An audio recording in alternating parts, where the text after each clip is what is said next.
What's up, guys? This is Ben the Creator, and we are back here with another episode with the Truth of the Hustle podcast, where we interview entrepreneurs, business owners, and hustlers, and even social media influencers. We have a future social media influencer in front of me, and just kidding. But we have a good buddy of mine, Tony Gomez, with the Gomez Construction Group, and he's gonna tell us a little bit about his story. Where we're gonna talk about the realities of entrepreneur. We're going to talk about the realities of entrepreneurship. And with that being said, bro, give the people a little bit about your background. How did you get started, and how long you been in business, man? Okay. Hi, everybody. How's it going? So, yeah, I'm one of the owners of Gomez Construction Group.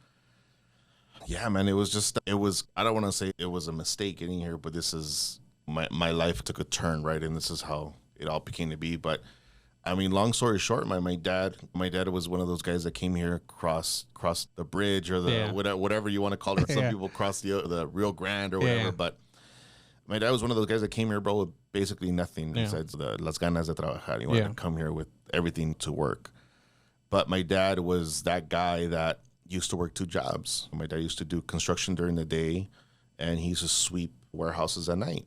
Yeah. So anyway, my summers, my weekends, my days off were working with my dad. Yeah. That was it. It was work. The conversations at the dining room table were just about what was going on at work, where we were at, what was going on. But anyway, so yeah, I would go to work with my dad, and every time I would go to work with them, or he was doing some type of business with my uncles all came from real estate. Yeah. So the family was like, you're either in construction or you're in real estate. And mostly it was like the veteranos, right? The older guys that were in real estate, guys that got here first. But yeah, my dad and my uncles used to flip houses together. My uncles would go out and acquire the properties, and my dad would fix them. My dad would always be like, you need to be like your uncles. You need to be like your uncles. Your uncles have it going on. And I remember my uncles would cruise up in their freaking Cadillacs and fucking suits, and like I was telling you earlier on the other show that we did, I have an uncle that looks just like Robert De Niro. And it's a Goodfellas, and how many mob I've seen all the mob movies, man. Those are fun, dude. Those are probably my favorite. I actually watched Casino this weekend, which that's another one that he's on, right? That's a classic, yeah. Hell yeah. You see my uncle and he looks just like him, man. And so just imagine your uncle cruising up in his white on white Cadillac to the job site, and he comes out of the car and he's dressed like Robert De Niro. It's crisp suit, and my dad was the worker, man. My dad was the contractor, right? Yeah. He was always dirty, but my dad was like that guy, right? That got his hands dirty, that yo lo voy a hacer solo. Yeah. So that was it, man. So my dad would always be like, you need to be like your uncles. You need to be like your uncles. Your uncles are doing it right. All they do is this. Don't be like me. Yeah. So I listened. I listened to my pops. Went to school, man. Got that stuff all out the way. Went to a little bit of college. I just graduated high school. Went to college. But during that time, I was a transaction coordinator. Yeah. Transaction coordinators, you're the bottom of the bottom. You're the guy that gets all the paperwork together for the agents. Yeah. So I did that for a couple of years. Then I graduated into selling houses. Then I got my license and I became a broker. And then I would do selling the house and doing the loan. Then I bought an existing firm. This was in Cali? This was in Cali. Okay. Yeah, this was in California. I'm from LA. Yeah. I'm from the Lincoln Heights area. Yeah. But yeah, that's just how it started. I started selling real estate, and back in 2008 when the crash happened, everybody remembers the crash 2008. Yeah. But when 2010, 11, 12 came by, there was these things called REO accounts where the bank would have a select few brokers to sell their property. So you were actually working for the banks, right? They were called asset managers. Yeah. So one of my agents that used to work with me had an account with one of these asset managers. So we had a B of A account, and they would send us all their houses. So what we would do is we would try to double dip. We would sell these houses to investors back then, right? Yeah. And these investors were supposed to bring back the houses for us to sell them back, but they never did that. But there was this one. He was like my mentor growing up. He was the guy that kind of took me under his wing, gave me that tough love, right? On, hey, you should be doing this. Why are you letting somebody else do that? So basically what happened is we sold him a house. He brought it back to us to resell. And when I saw the margins, man, I was like, dude, this is where it's at. This is where it's at. What the hell am I doing wasting my time selling houses? Yeah. Doing the actual work and the actual preparation of our properties where the money is at. And I was like, dude, like my uncles used to do this shit. Like, why am I not doing this? Like my dad and my uncles, but then the light went off, right? Yeah. And that's what I did. I bought my first house, took my dad, we checked it out, and we ended up doing it. We ended up making a lot of money on it.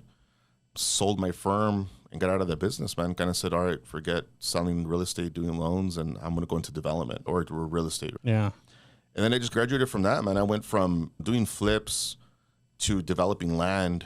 And then I don't want to say hit the peak of my career, but, you know, then I started entitling land. That's a whole different animal, right? You buy lots and you build apartments or whatever, right? It's a whole different thing we can go into later.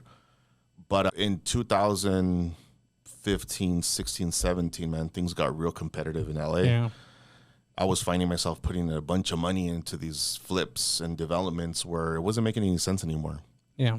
So I kind of want to say I retired, right? Yeah. Some other things happened, bad partnerships, made a bunch of money, lost a bunch of money. So whatever little money I had, I held on to, right? Yeah. The opportunity came by where one of my cousins started dating a girl out here from Arizona. So he met her out there, everything. He fell in love, and he would come out here and he would do his thing, right? And he would call me, he'd be like, cuz, you got to come check it out down here. It's cool, man. It's chill. And I was like, all right. Metaphorically speaking, it's fucking hot here. Which is fun. I'll tell you a story about that, right? One of the fucking first times I came out here, it was crazy. I thought it was funny, but when you live in this shit, it's different, right? So, yeah, man, the opportunity came up. We came out here. We opened up a restaurant. The restaurant did really well, but again, bad partnerships. Mm-hmm. We had this one partner that was an asshole. He ripped us off. Yeah. There's a whole story behind that. But after I got out of the restaurant, I want to go look for a job. Yeah. So I found a job. One of my really good friends from out here introduced me to a construction owner. I worked with him for 2 years, ran his construction division, got him into doing other stuff. And the day I asked him for a raise, he said, I can't afford it. Yeah. Which now that I'm in the back end of things, I understand now, right? I get it. I understand why it's so hard to make that payroll and all that, right? So I went off and I opened up my own paint, drywall, and stucco company. And I said, this is what I'm going to do. This is where it's going to be at for me. This is where I want to be. I want to just do paint, drywall, and stucco. That's it. Yeah, man, that didn't last. I would go into people's houses, and it was all about, hey, can you help me with my flooring? Hey, can you help me with my bathrooms? Can you remodel my kitchen? Can you move that window? And I was like, yeah, you can. Of course, I had the background. It is what it is, right? Yeah. I don't want to say this. Like I said before, I don't want to say this in the wrong way or no disrespect to anybody. I know that a lot of things happened during COVID, but COVID for me was a blessing. Yeah. Because it skyrocketed my business to a different level. Everybody was at home, and everybody realized the work that needed to be done at home. So people had to spend their time there. So they wanted to fix everything that was at their house. So I was like, all right, perfect for me. Shit. So I used paint as a loss leader, right? That's how I leveraged the paint company to start doing other types of work for people. And that's where we took off, man. It just became this fucking snowball effect, man. It just kept going, and we grew this, what Gomez Construction Group is today. It's a fucking monster. Thank God we do well, and it's been doing really well for us, man. And I hope it changes for the world, making a difference for a lot of people. And when people go see their projects, it's just like, wow. But yeah, man, it's just. When did I know we had a couple conversations behind the camera and all that. We became friends recently, and like, when did you jump from doing the residential remodeling to like what you're doing now with the whole commercial? Recently, man. I want to say probably about a year and a half ago. Yeah. Maybe 2 years ago, we started doing a couple of restaurants here and there. Because obviously that's my background. I got into that. So restaurants, we started with the restaurants. We did successful with that.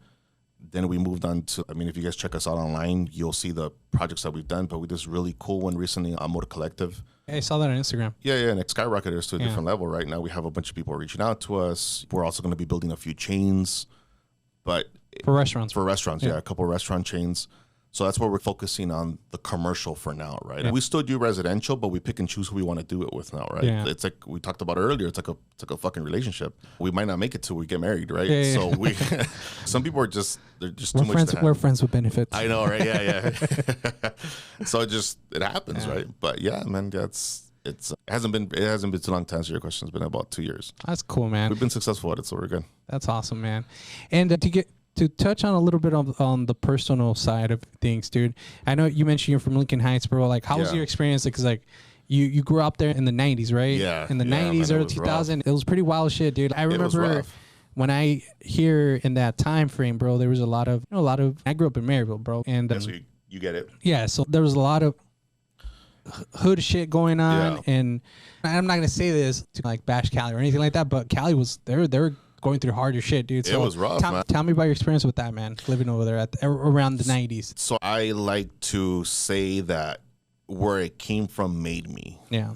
have that background of being raised in the city of Los Angeles, it's a different town, man. Yeah. It's a totally different town.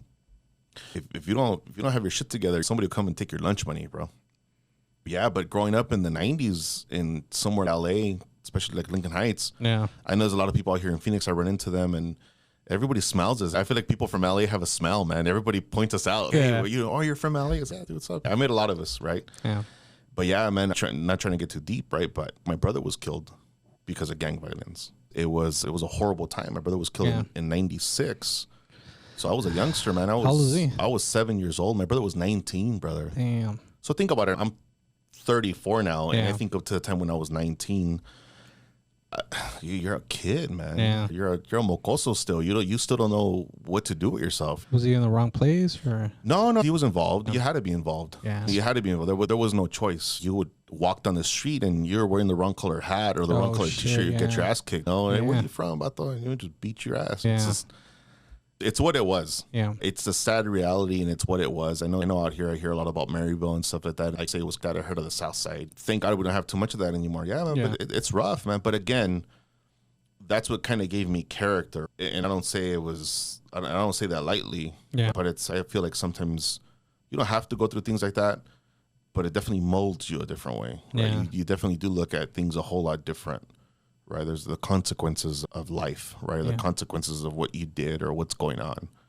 But yeah, man, it's a rough city. But then again, I thank it for what it's made me. Oh yeah, man. Do you feel that with that experience going into the world of business, because there's a lot of people that are sharks out there trying to take advantage of people, and do you think that kind of, I don't know, what's the word I'm looking for, gave you skills to get in that ring? Like gives you a backbone. Yeah, that's for sure. I listened to this guy raised on TikTok. His name's Teddy something. I gotta find him, and I'll give you his name.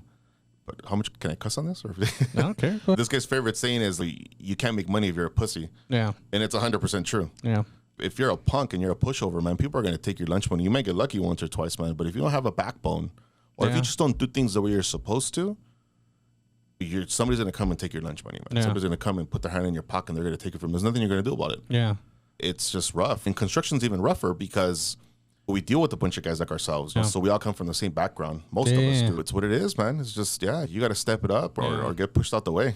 You're overall, like, owning the company. How long have you guys been active? We've been, as Gomez Construction Group, we've been active for 3 years. We just hit actually August 1st. Was our 3rd year anniversary. And then, but overall, you're being in that industry how long? Practically your whole life. Well, that's practically my whole life. But here in Arizona, active as a contractor, a little bit over 4 years. Oh, that's cool, man. Yeah. And overall, going back to what you were saying, dude, like I feel the same way, man. Like where I hate when people devalue or try to devalue my work. Yeah. And I'm pretty sure you get that where people like. And especially sometimes even in the Latino community, bro, like touch on that where it's supposed mi primo lo puede hacer for this amount, and I'm like, go ahead. And I'm like, so for me, dude, like I know the importance of, I know my worth, dude. Yeah. Like I said, like I had another guest here, and we talked about like the importance of leveraging business credit and all that stuff, dude. Like I got like over $20,000. Well, actually, I just spent $6,000 today on new equipment. Nice. We were talking about that earlier, and shit's expensive, man. Yeah, I know, right? But then if I get people that they're gonna be like, this guy does it for $100. All right, cool. Like I'm okay with it, dude. Go ahead, But it goes back to that. I can't be one of my biggest mentor. He tells me like in the beginning, when I was trying to get my name out there, I was doing these short little interviews, like 7-9 minutes. I was getting the practice, giving content away, and just to put out my name out there. And overall, like after a while, like I started working with his name's Stephen Hilgard. He used to be a head speaker for Tony Robbins, and he's a business consultant. And we manage his social media. We create content for him. And after a while, he says, "Hey, man, I need to stop." Yes, you don't have to. Stop. You don't have to do that as much. Now I do that with. I'm really selective who I do that with. Number one, I have to like you. Like I had to like you. And kind of what you mentioned earlier about how you pick who you want to work with. Yeah, I'm the same way, dude. Like overall, because there's some people out there, bro, that just they want to take advantage. You have to be like that, though. You have to do that. I mean, like I'll give you an example, right? Yeah. We were building this casita for somebody, because the little houses in the back, the little guest house. Yeah, the little guest house. And we knew where it was going. They tried doing everything really inexpensive. I'm not saying cheap, right? Because cheap means like it's gonna fall apart or something. We were just trying to do things very inexpensively. Yeah. And me and my girl got together and we're like, all right, let's break this shit down into phase. If we don't like them when we get to phase, after we do phase 1, we'll fire them. Yeah. I don't know if there's any other client or any other construction companies do this, but I'll fire your ass. If I don't like you as a client, dude, you're fired. You're out. And that shit's in my clause. Yeah. If at some point we just don't feel comfortable together, I'm going to finish the phase and then you can go ahead and get somebody else. Yeah. I don't want to finish your work.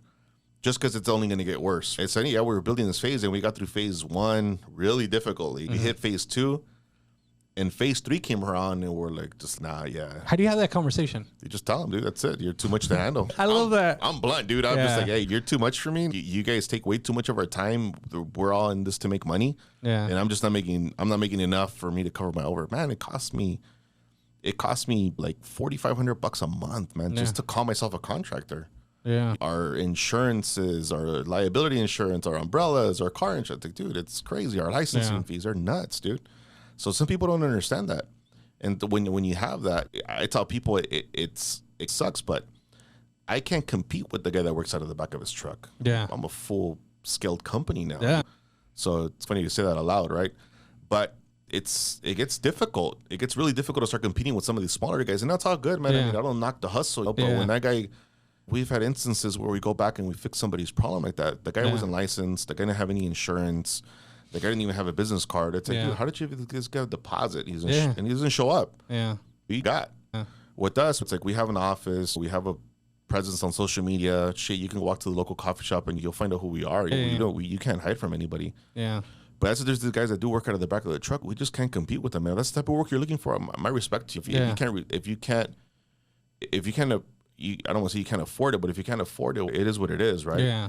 But my dad or just Mexicans, man, say it best. Lo barato sale caro. La neta, en veces, yeah. You try to do things very inexpensively, but that's going to be even more expensive, man. Yeah. And I've heard stories, dude. Like even one time, I had this painter that was working for me, and I found out he was going and doing work behind my back and collecting money. Yeah. Saying that he was going to bring it to us, but it's like it sucks. But sometimes people are really naive. Yeah. They were giving this guy cash, or they were giving him a check under his name. Like, why, if you're going to go work for a company or a company is doing your job, why would you give somebody like cash or a check if you never even met me? Like, you never called our office or anything. I think never verified. Why would you do that? You didn't have a contract. Yeah, there was this guy, man. He collected, I think, like $2,700 from like this older lady, and she ended up finding out who we were, and she ended up calling us. And now she's like, "Oh, I wrote you a check," and I was like, "Can you send me a copy of the check?" And she's like, "Yeah, I'm gonna send you." And it was like, I recognize. I'm not gonna say the name, but I recognize the name. And I was like, "He used to work for me, but why didn't you ever write the name? Why didn't you ever write the company name on it?" Yeah. And she's like, "He told me that was the way you guys took payment, and he was gonna get the deposit anyway, so just make it out to him." And I said, "Yeah, lady, that's not the way this works. Yeah. You can look us up on the RLC. You can do whatever. And you have our information." And she's like, "Wow, I need you to come and finish the job." And I was like, "No." Yeah. I'm sorry, but no. You know, that's not the way this works. I'm going to call the ROC and I'm going to call the department. I said, "Go ahead." And I said, "There's nothing I can do." She never did. Yeah. But it still sucks that that's the names that contractors get, right? Yeah. The guys that rip people off, the guys that do shitty work. It's like, give me 50% and they don't do shit. Yeah, man. And to be honest with you, it's happened to me too, where we've given somebody a deposit and they don't show up. Like subcontracting? Yeah. Like when we subcontract somebody, we give somebody payments, they show up and they're like, "Yeah, man, we're like the best drywallers in the world," or whatever. And then you give them a deposit and they don't show up for the next 10 days. What do you think has been like your biggest challenge as an entrepreneur? Like, what did you do to overcome it? My biggest challenge? Organizing myself, man. I just go. Oh, I'm the same way. God bless my wife, man.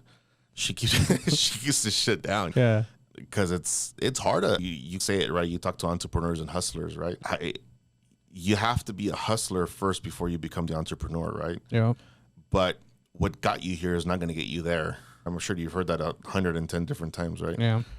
But it's the fact, man, and it's getting organized, toning it down. Because I was the guy that was like I used to probably talk a lot more shit than what I should have. Yeah. But just overcoming a lot of the personal stuff, right? Trying to take that hustler mentality and toning it down. And it's, hey, dude, it's great to sell, but you got to finish the job. Yeah. And that's where, you know, listening to some of these podcasts and listening to other people that have been where I've been, and just I've paid for some of the coaching stuff and I've gone to some of those seminars. But honestly, the best information is free. Yeah. I listen to Tommy Mello. I listen to Grant Cardone. These guys don't even fucking know I exist. But, you know, Brad Lee, I listen to him religiously, man. Or even Ed Medley. Yeah, Ed all these Medley, guys, bro. whatever. You just you go to their seminars, and I've gone to some of their seminars, and you hear the same shit that they're saying for free on the podcast. True. And that's why I love these guys, because they know they're doing that shit. And they know that they can give you the secret sauce, and you're too stupid to realize that it's right in front of you, and you won't take it. But it's like, you got to read between the lines, right? Yeah. And that's why I have a lot of respect for these guys, and that they're fucking great people. But yeah, man, just slowing down and having to overcome that, it's been the hardest, toning it down. And just because you're going 100 miles an hour doesn't mean you're going to get there any faster. You're pretty much saying slow down a bit. Yeah. And then also seems like you said your girl. Yeah. We live together. We're practically married. Yeah. You know, So we'll call her wife. Yeah, my wife. I don't like the same thing with me, bro. Partner, life partner. Yeah. And then it goes back to delegating. It goes back to delegating. Everybody has their own talent. It seems to me that you are the rainmaker. You go close the deals, land the accounts, and you need and who was I talking? I think it was a friend of mine this morning. We're talking about there's innovators and then there's integrators. The innovators are like the Elon Musk. And the visionaries, they have all the business ideas and they close the deals, but then you need an integrator, someone to like get the shit done, structured. And for you, it seems like you're the subcontractors you hire or the people in your team, however that works. And that's huge. What do you think has been a mistake that you did in the beginning of your career? And like, what did you learn? What was the biggest thing?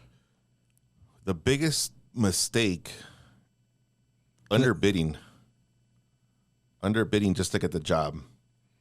I'm going through that right now too, bro. God, man, that's like the most difficult thing in the world, because sometimes you really want to help people out and they only have a certain budget. Learning how to say no, or I can't do it for that, or this is why. Yeah, that was the hardest, man. That was the hardest thing I had to go through. You losing money on some of these jobs, or just trying to make things right with people. That's got to be the hardest. That's a whole nother degree or a whole nother like thing that you have to go through. That's very difficult. So now overall, it's just if someone comes in, their budget isn't, you're just like, hey, sorry, we can't help you. Yeah, and I explain to them why, right? Tell them, hey, this is why it's unrealistic. This is why you can't get there, because things cost this much. There's been a huge influx, or whatever, however you want to say it, but it's like before COVID, let's say like your normal tenant improvement, like to build out an office or to build out a coffee shop was, let's just call it like $35 to $40 a square foot. Now it's 90, 100. It's gone up tremendously. And some people didn't do anything during COVID because their businesses were shut down or whatever. And then when they came back to it and they tried doing it, everything shot up. Yeah. Just imagine, everybody knows about the wood prices, right? Wood prices were like super high at one point, and then they came down. I remember buying sheets of plywood that were fucking OSB. It's $12 now, and it was like 50 back then. Yeah. And it's shit, why? But it's, at the end of it, the customer's the one that's got to pay for it, not us. Yeah. I was even putting clauses in some of my contracts where it's like, all right, you want me to build you a new house, but if the price of lumber or the price of a material goes up and it's out of my control, I got to charge you the difference. Yeah. And it was in my contracts, man. We had to modify our contracts. I think we still have it in there to today. Wow. And we have a couple, actually one more question, because like the people that follow me, man, they're entrepreneurs, business owners. Like, what is a couple things that you're like looking back at your journey?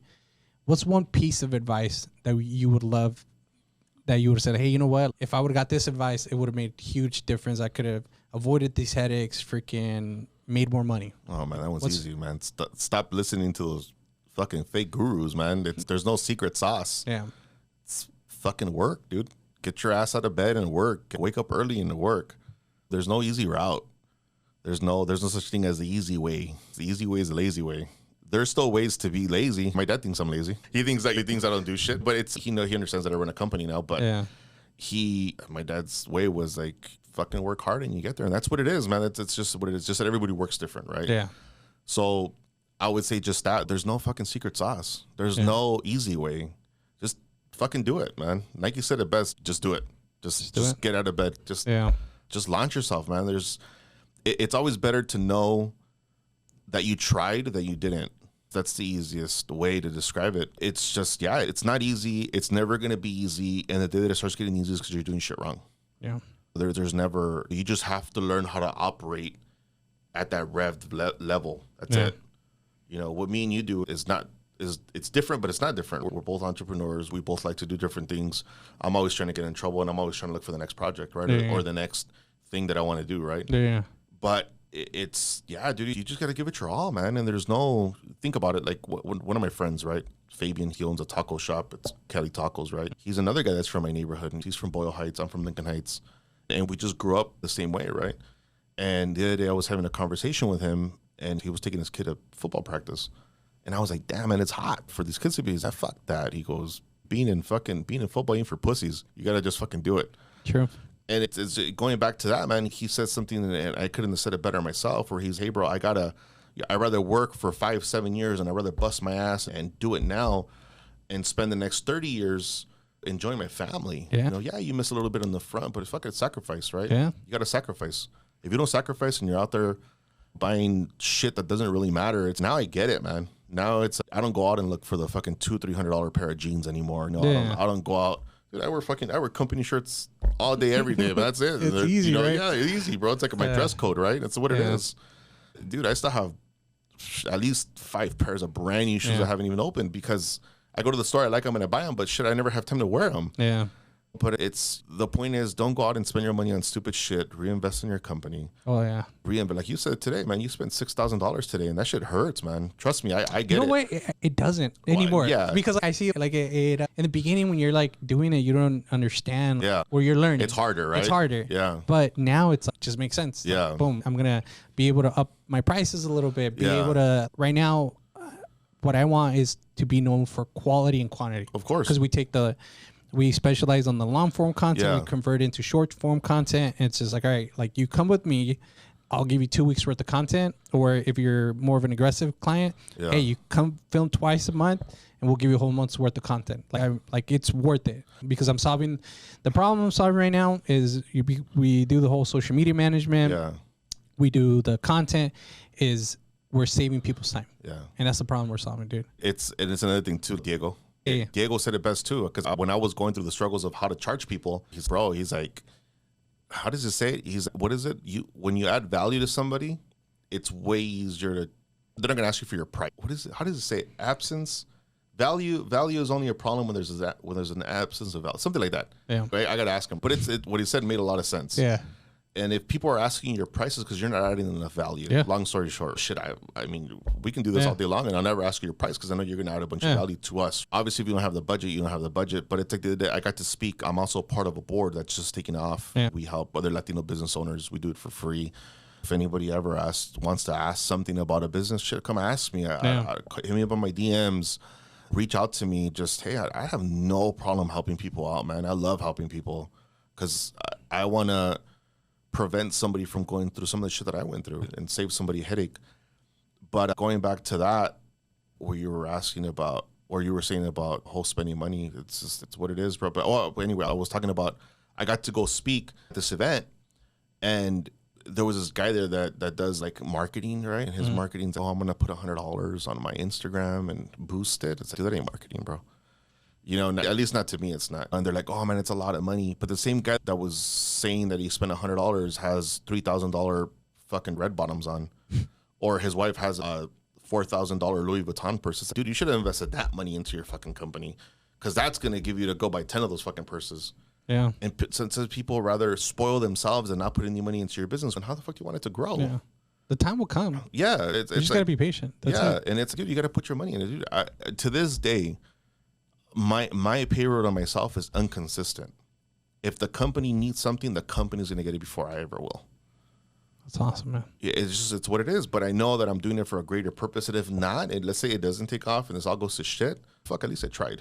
Yeah. And I'm going to go to bed at least comfortable saying, fuck, at least I tried. It is what it is. To conclude our today's episode, man, what are a couple words of maybe inspiration or hope that wants to get into your industry, man? Like, that you just want to, if you want to look at what camera, one over here on this side and give some words of inspiration, brother. Into my industry? Yeah, man. God, we'll also be like actually, you know what, bro? Like entrepreneurs in general, man. Entrepreneurs in general, that's easier. Just just do it. Just get your ass out of bed, stop picking your nose, and do it. It feels real good to be there and laying down, or even if you have a girlfriend and you guys are watching fucking YouTube together or doing whatever. It's like, dude, that's cool. I get it, but just the grass is greener on the other side. I'll tell you guys that. Listen to some of these guys. That's where I got my inspiration from. Yeah, the information is out there, man. The information's out there. It's free. Yeah. But yeah, when you get to a different level, then spend the $10,000-$20,000 on getting coaches. I'm looking for a coach. You know what I mean? Yeah. The thing is, one of the biggest advices I got recently from another mentor, and I actually connected because of the podcast, is he's Ike. He owns Ike Sandwiches. Oh, yeah. Good sandwiches. Sure. Yeah.